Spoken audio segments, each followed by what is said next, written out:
Eu sou a Marília e fui casada durante 25 anos com o Rogério. Eu aceitei dar esse depoimento aqui, porque eu acho que pode ser bem importante para outras mulheres também ouvirem a minha história. E por que que agora eu estou vivendo um inferno. Muito bem, eu fui casada com o Rogério, mas nós nos separamos, faz 5 anos que eu estou separada. Tivemos com uma convivência, eu diria que até tranquila, porque eu fazia de conta que eu não via as coisas. Tivemos uma filha, que agora já tem a família dela, mora em Pelotas, tem uma filhinha.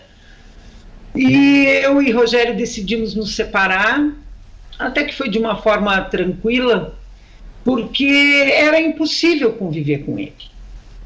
Fora toda a desorganização, a exigência de ser o dono da casa, o dono da vida, ele começou a cada vez ter mais amantes. Primeiro eram namoradas que apareciam, eu ouvia falar, eu fazia de conta que não via. Primeiro eu fazia de conta que não via. Não, isso passa, isso é fase, isso é da idade, porque foi depois de uma certa idade.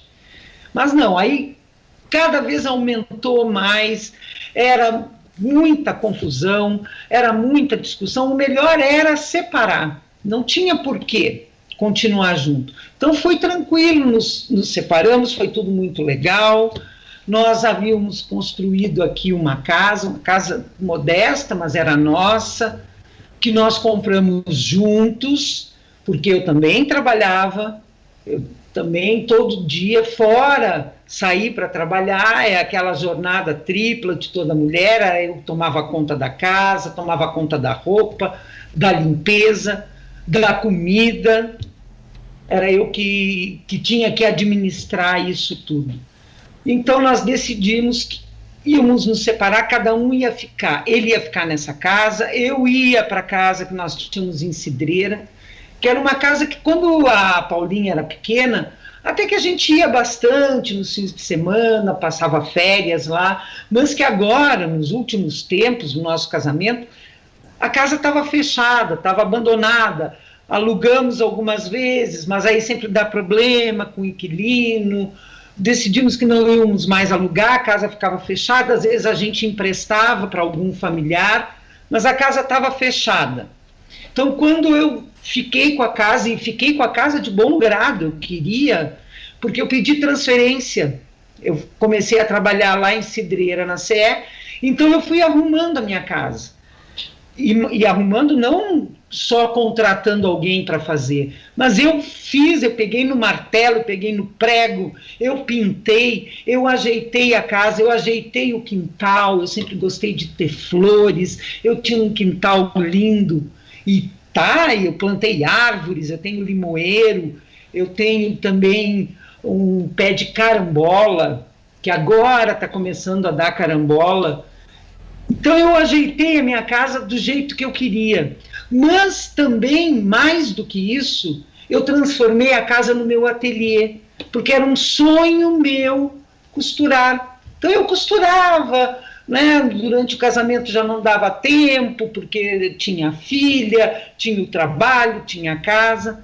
Então, quando eu fui para lá, eu tive a tranquilidade de montar esse meu ateliê. Então, eu ocupo a casa com o meu trabalho também. Agora já estou aposentada, mas eu tenho uma freguesia fantástica, as pessoas gostam da minha costura, eu sou muito organizada, eu não deixo fiozinho sobrando, tudo é cortadinho. Então eu tenho muita freguesia. Agora eu não posso mais receber. Porque o que acontece? O Rogério, no meio de março, ali quando estava começando esta pandemia, ele teve um infarto no coração. E teve que colocar um stent, uma molinha, uma espécie de molinha. Então, temporariamente, ele ia ficar muito incapacitado de fazer certas tarefas em casa. Então, na amizade, pela amizade que eu tenho pelo pai da minha filha, pelo avô da minha neta, disse, Rogério, vamos lá para casa, temporariamente tu fica lá, eu cuido de ti, nós precisamos nos resguardar da pandemia, nós somos grupo de risco. Então ele veio morar comigo. Mas na medida em que ele veio morar, eu me dei conta que ele foi tomando cada vez mais espaço. Mais espaço. Primeiro, era o espaço que ele tinha, era aquele quarto, que era o meu quarto de guardados, que eu tinha os meus tecidos, que eu estava organizada, que eu tinha os meus moldes, os meus modelos, o espelho onde as freguesas se olham para ver se a roupa está perfeita. Então eu instalei ele ali, eu instalei ele dentro da minha casa, mas na medida que ele foi sendo instalado, ele se instalou cada vez mais, ele foi tomando cada vez mais espaço. A casa que eu tive todo o trabalho para construir, reconstruir, deixar do meu jeitinho, como eu queria, agora era dele.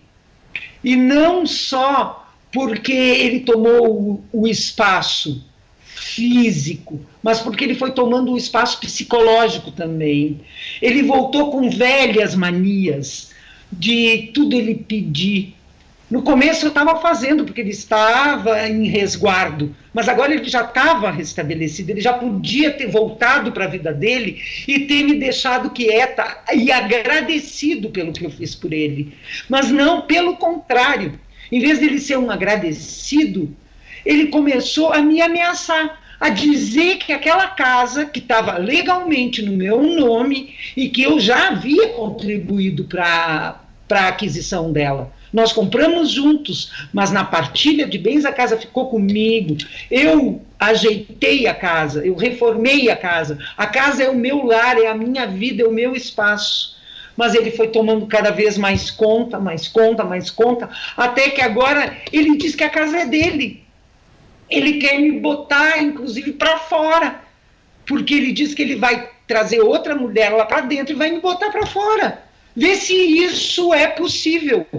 Ele não quer sair da casa, ele diz que só sai de lá com a polícia. E aí ele fica me ameaçando, porque ele não vai fazer, ele não vai botar mulher nenhuma lá, já não tem mais para isso.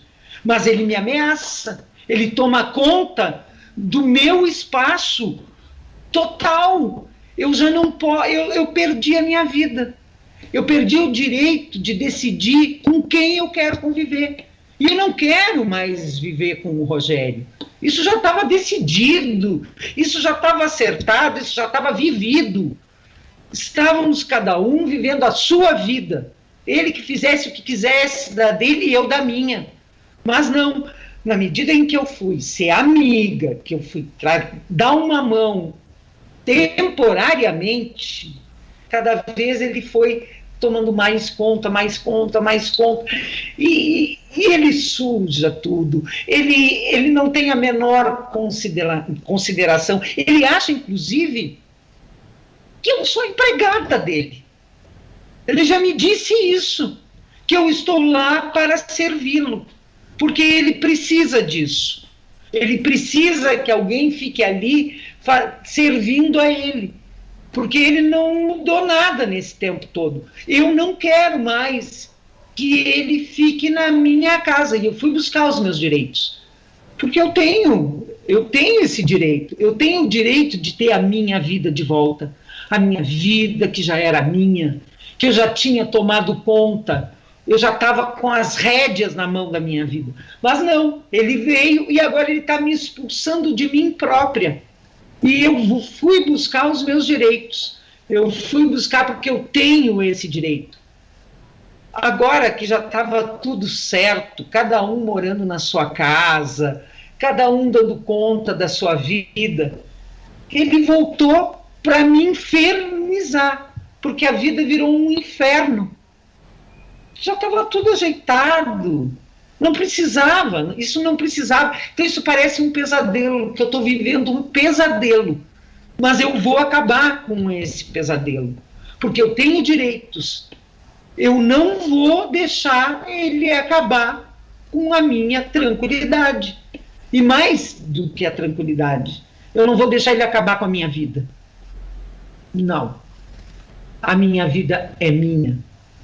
e eu quero ela de volta para mim. E eu estou procurando os meus direitos. Se ele disse que só sai com a polícia, então vai ser assim. É com a polícia que ele vai sair. E eu espero que isso possa também servir para outras mulheres que briguem, que queiram os seus direitos, fazer valer os direitos, porque nós não estamos aqui para servir homem nenhum. Nós estamos em pé de igualdade, somos humanos, e cada humano tem o direito de decidir pela sua vida. Então, eu estou fazendo valer os meus direitos.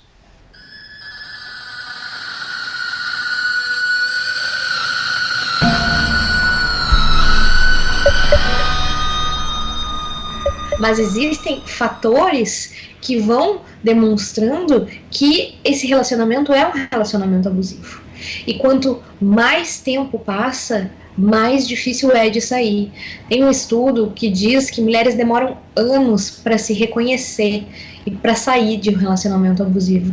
E é importante a gente entender que a violência doméstica é um fenômeno complexo. Então, que ela não acontece em blocos separados. A violência física, muitas vezes, ela se mistura com a violência psicológica, que encontra um respaldo em uma violência patrimonial, e assim a mulher vai se enredando em relacionamentos abusivos. As violências, elas vão se substituindo ou então se acrescentando, e nunca é uma só. É muito raro a gente escutar que foi o primeiro episódio de violência dele. Ele nunca tinha cometido alguma violência, mas se a gente vai perceber e conversar com aquela mulher e entender o contexto que ela estava, a gente percebe que existiam outras violências, visíveis ou invisíveis, como a sobrecarga materna, como a sobrecarga nos cuidados da casa, e isso faz com que a mulher se fragilize e fique mais exposta a tipos de violência. É importante a gente, quando a gente vai denunciar e pedir ajuda, a gente precisa lembrar que não é só um fato que a gente está registrando. A gente está registrando uma violência, e normalmente essa violência, ela deixa um rastro de outras violências e de outras marcas. E essas marcas, elas são pontos chaves para a gente observar e perceber o fator de risco. No Rio Grande do Sul, o índice de feminicídio aumentou 66% no mês de abril, comparado ao mesmo mês do ano passado. Abril foi o primeiro mês de isolamento social. A gente precisa lembrar que o feminicídio é apenas a ponta do iceberg. E se aumentaram os feminicídios, todas as violências aumentaram ainda mais.